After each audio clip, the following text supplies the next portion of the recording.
రండి నా స్టైల్లో పన్నీర్ బటర్ మసాలా చేద్దాం. ఇక్కడ నార్మల్ ఒట్టి మిరపకాయలతో పాటు నేను బేడ మిరపకాయలు కూడా యాడ్ చేశానండి. నేను 15 to 17 క్యాష్యూస్, 3 బాదామ్స్ యాడ్ చేశానండి. 500 grams ఆఫ్ పన్నీర్. కర్రీకి కావాల్సిన మొత్తం సాల్ట్ ఈ స్టేజ్లోనే యాడ్ చేశానండి. మొత్తం మసాలాకి నేను 3 medium size onions, 3 big size tomatoes వాడాను.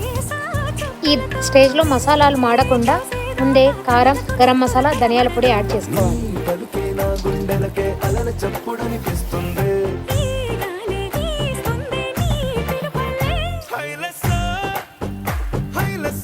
ఇక్కడ నేను షుగర్ యాడ్ చేయడానికి కారణం ఇందులో వేసిన హోల్ స్పైసెస్ బ్యాలెన్స్ అవ్వడానికి వేసానండి.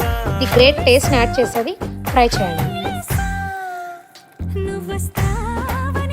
ఈ కర్రీని చపాతీతో, నూల్ పరాటాతో, బటర్ నాన్తో పేరప్ చేస్తే చాలా టేస్టీగా ఉంటుందండి.